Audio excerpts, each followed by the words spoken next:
Hello and welcome to this video lecture about Gatekeeper training in higher education. This video was created within the framework of Erasmus Plus project, enabling mental health benefits, resilience, achievement, competences and engagement in improved higher education policy and practice for student well-being, also known as Embrace HE. The project is implemented by Birmingham City University from United Kingdom as a leading partner, together with partners from Greece, Lithuania, Serbia and Spain higher education institutions. The project is aimed at bringing together through an innovative open learning toolkit approach the good practice that is already visible but poorly consolidated across Europe.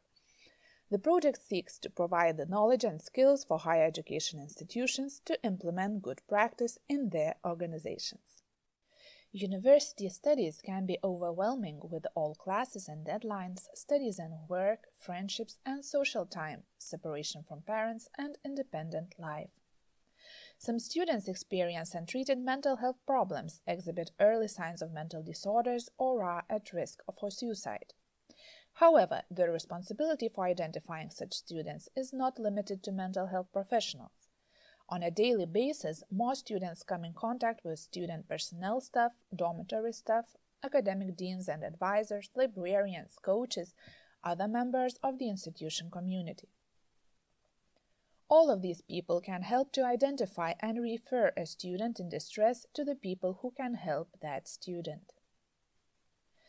In 2011, Laurie Davidson from the JET Foundation and Joanna Locke from the Education Development Center developed the Guide to Campus Mental Health Action Planning.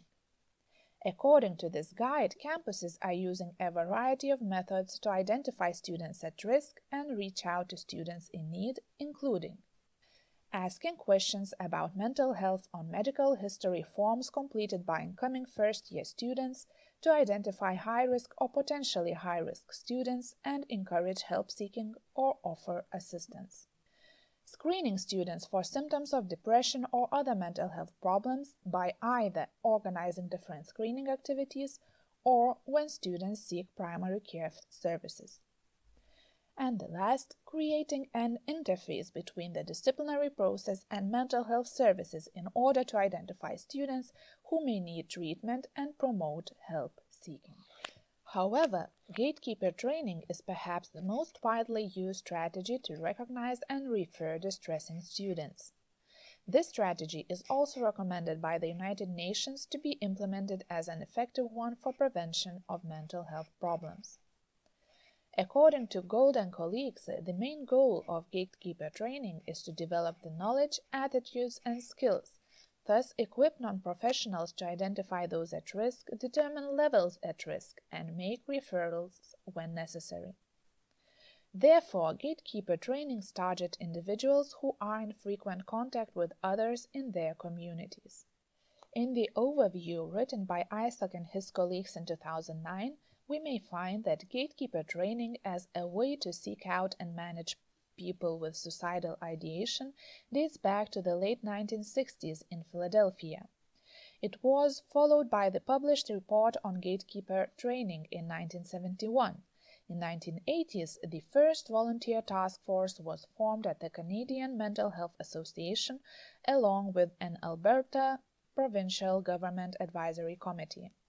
This task force aimed at piloting and implementing the Gatekeeper training program, which was refined several times and further disseminated both nationally and internationally.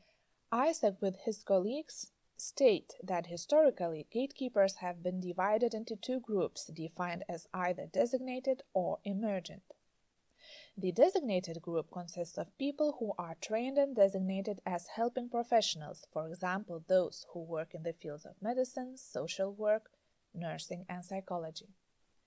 The emergent group consists of community members who may not have been formally trained to intervene with someone who is at risk for suicide, but emerge as potential gatekeepers recognized by those with suicidal intent, for example, clergy, recreation staff, police, coaches, teachers, and counselors. It has been suggested that family and friends may be best suited to act as gatekeepers based on their close relationship with those at risk for suicide. Today, numerous Gatekeeper training programs are used on hundreds of colleges' campuses. We will present few of them shortly, but before that, let's look at the theoretical background of the Gatekeeper training. Kitchen and others based the Gatekeeper model with attachment theory, assuming that individuals may find more comfort sharing their feelings with acquaintances. Peers may be especially influential for key factors that determine help-seeking, such as attitudes and knowledge. Moreover, this model relies on the public health principle of mass saturation of awareness, meaning that more capable gatekeepers there are prepared within a certain community, the more the chances are that community members intervene in a crisis. The model of individuals' decision to intervene was presented by Burnett and colleagues in 2015 research on suicide prevention. According to this model, there are 4 factors that may influence an individual's decision to intervene with a person at risk of suicide. First, knowledge about suicide. It includes declarative and perceived knowledge about suicide, depression, and resources available for at-risk individuals. Second, beliefs and attitudes about suicide prevention. It refers to whether individuals believe suicide is considered preventable, whether it is important to intervene with at-risk individuals, and whether seeking help for mental illness is a form of self-care. Third, reluctance to intervene. Individuals may think that it is not their responsibility or that it is inappropriate to intervene. Stigma of mental illness also reflects the gatekeeper reluctance. Fourth, self-efficacy. It is related to the extent to which the individual feels comfortable and competent to identify, care for, and facilitate referral for a person at risk of suicide.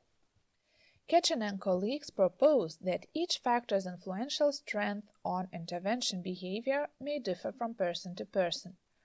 For example, demographic characteristics like sex, age, race, as well as professional background, for example, education, experience, and job type, may have a substantial impact on how much an individual identifies herself or himself with Gatekeeper. In addition, there may be systematic differences across individuals on how training influences these factors, as well as how changes in these factors may influence intervention behavior.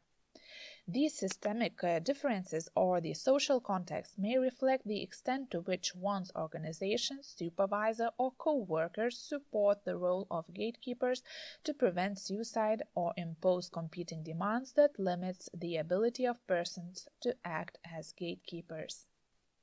In summary, Gatekeeper training is modeled on the fact that people at highest risk for suicide often do not seek help, but recognizable risk factors exist that help in identifying these people. The same applies to other mental health illnesses. According to Isaac and others, Gatekeeper training programs last anywhere from a few hours to 5 days, with most programs dedicating 2 days to the training. The content and framework of the training is variable from program to program, however, the following key components may be outlined. Preparing. An introduction to the tone, norms, and expectations of the learning experience. Connecting. Discusses one's own attitudes towards suicide and their impact on the intervention process. Understanding. An overview of the intervention needs for someone at risk. This includes knowledge and skills in identifying risk factors and developing a plan to help. Assisting. Presentation of a model for effective suicide prevention, simulation and observation reinforced knowledge. Networking. Information on local community resources and how to network these resources. The background of the people who do the training is also variable, ranging from the field professionals to local volunteers. Let's have a closer look at some of these programs. The Suicide Prevention Resource Center, located in Oklahoma City, has uploaded a list of various Gatekeeper training programs in their website.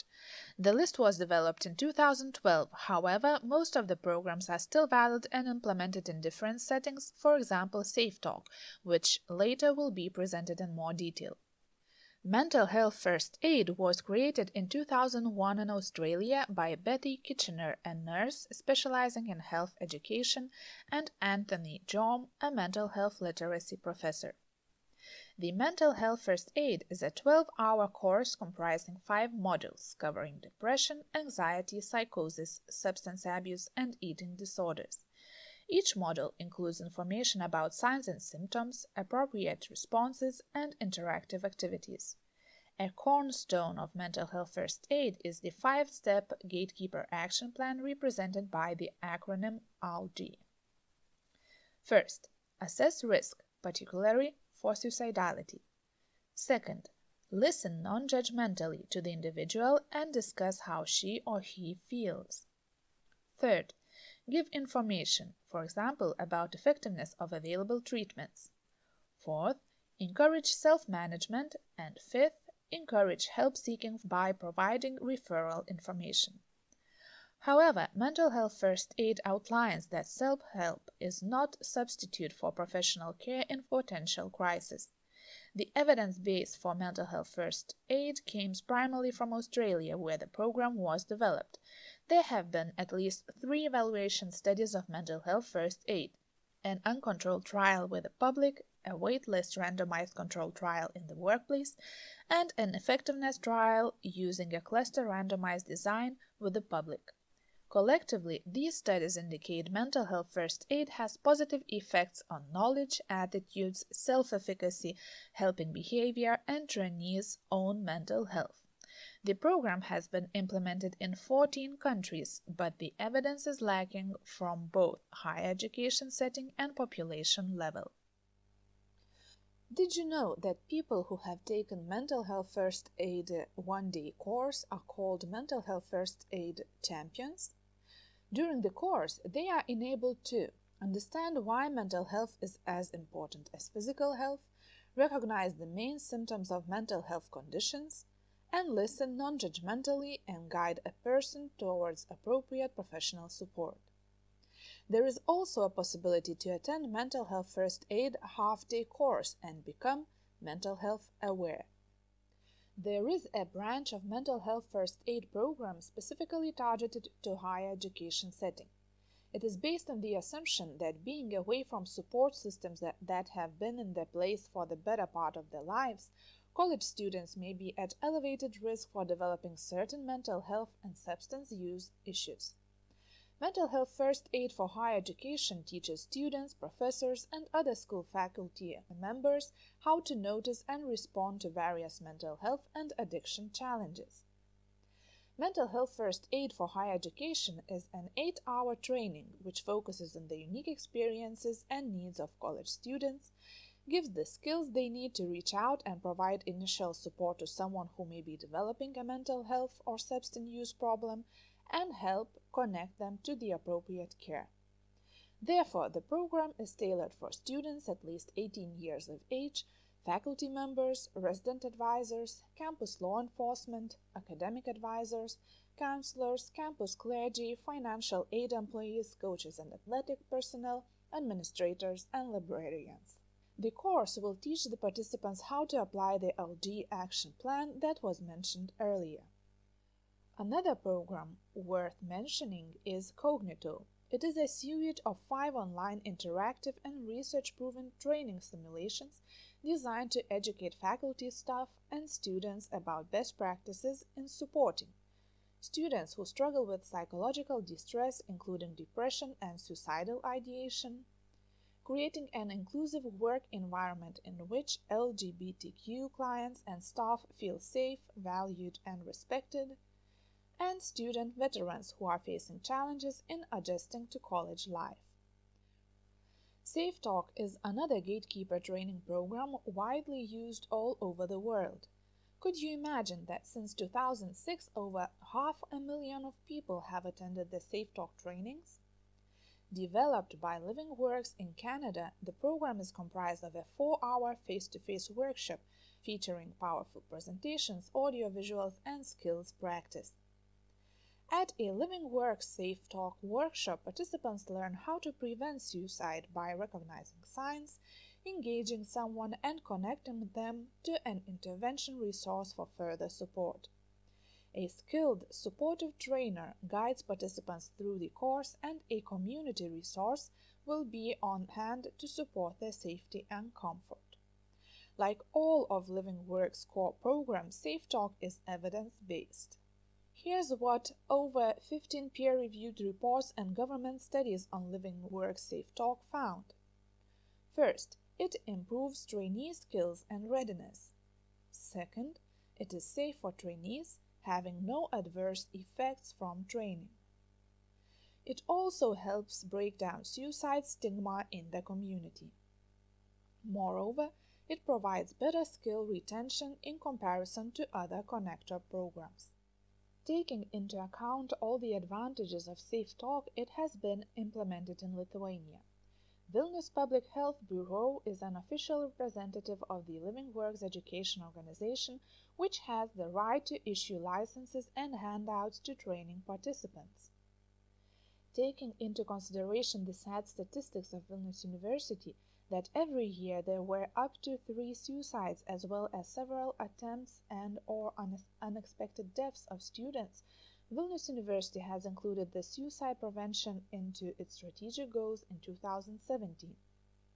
On the basis of that, the Safe Talk training was applied to notice the signs of significant psychological distress among Vilnius University community members and refer them to professional services. For example, in fall of 2019, 4 Safe Talk training sessions were organized with 30 participants in each of the sessions. Student group leaders, dormitory administrators, leaders of student representatives, non-academic staff who have direct contact with students, as well as those who were interested and willing to participate were taking part in trainings. In fall of the year 2020, 1 year after the Safe Talk training sessions, the participants were invited to complete a survey about the long-term effects of the trainings. 33 responses were received representing academic staff, non-academic staff, students, and other. The respondents were asked how valuable the Safe Talk training was for them. As you may notice from the chart, 60% responded that the Gatekeeper training was valuable or very valuable for them. Respondents were able to share their opinion about the training as well. Here's what they said. It was important to get familiar with the content of Safe Talk to know how specifically gatekeepers are trained. I've always wanted to know how to help someone thinking about suicide, how to recognize such person. During the training, I received all the necessary knowledge plus very valuable information, where you can specifically turn for help, exact institutions and their contacts. I feel empowered not only in realizing the likelihood of encountering critical situations, but also in other situations. I do notice more easily and often people's moods, difficult states. I know how I can help, what I can offer. The training helped to understand how to behave correctly in the face of a person thinking about suicide. I learned what to say and when is better to keep quiet. I also learned about places where the sufferer can be referred. After this training, I feel calmer knowing I can help another. The other question was about the situations over the last year where the trainees could apply the knowledge acquired during Safe Talk trainings. Despite the COVID-19 related lockdown, which limited the contacts among students as well as between students and university staff, almost 40% of respondents applied Safe Talk knowledge. Let's have a look through the comments of respondents regarding the happenings when they applied the knowledge of Safe Talk. Good to know what to do in such a situation, but still lost the knowledge to apply. However, when I interact with people now, I pay more attention to some cues when it comes to sadness, etc. There have been several situations when students or course tutors have addressed me and wanted to know how to talk to students with suicidal thoughts. Safe Talk's knowledge has helped in providing essential information in a structured and clear way about what to do when talking to such students. I had to share contact several times where a person can refer to 20 hours a day. And the link to website to esse.lt was very useful. There was also a situation when I had to listen to a person not being afraid to speak and ask directly about his intentions. I came to the training with a specific person in mind, wanting to learn how I could help him. After the training, I had more courage to talk to the person because I had a certain conversational structure and phrases in my mind. In summary, Gatekeeper training programs seem very valuable as they empower people to face the signs of mental illness with knowledge, courage, and confidence. On the other hand, as noticed by Wyman and colleagues, there is very little published evidence that staff are more likely to ask students about their distress or thoughts of suicide after being trained. Isaac and others conducted a systematic review and found that Gatekeeper training is successful at imparting knowledge, building skills, and molding the attitudes of trainees. However, more work needs to be done on longevity of these traits and referral patterns of gatekeepers. In addition, the unique effect of Gatekeeper training on suicide rates need to be fully elucidated. The other study, conducted by Ketchen, Lipson, and others, revealed that the Gatekeeper training increases trainees' self-perceived knowledge, self-perceived ability to identify students in distress, and confidence to help. There are no apparent effects, however, on utilization of mental health care in the student communities in which the trainees live. Therefore, as Burnett and others state, there is some evidence for the literature that Gatekeeper training can improve knowledge, beliefs, attitudes, self-efficacy, and reluctance to intervene. These relationships have been shown in a number of settings and with different individuals. Most of the research about Gatekeeper training effectiveness are on suicide rates. However, it is necessary to note that the research on the effectiveness of Gatekeeper training programs is limited because the suicide base rate is low. Therefore, according to Isaac and colleagues, it is difficult to use reductions in the suicide rate to demonstrate effectiveness of a particular program. Besides, the calculation of percentage of general population, which would need to be trained to effect a significant change on the suicide rate, is very complicated. The other limitation is that Gatekeeper training in most of the settings exists within broader strategies to prevent mental health disorders. Thus, the effect on the numbers of mental disorders cases of a Gatekeeper training program alone is not clear. And of course, the use of a control group is extremely difficult in this type of research. Moreover, certain barriers to the effectiveness of Gatekeeper training exist in the community itself. For example, community members may not be interested in investing and recognizing the need for mental disease prevention. For example, people at high risk for suicide, even been recognized as needing help by gatekeepers, may not opt for referral and treatment because of stigma and discrimination. Individuals, particularly in small university campuses, may have concerns over confidentiality, privacy, and trust. Lastly, Gatekeeper training relies on effective and available treatment, which may not exist in certain communities. Despite these limitations, Gatekeeper training has shown promise in specific populations, particularly military or educational institutions.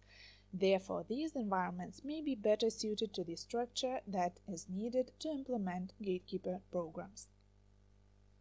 Thank you for your attention.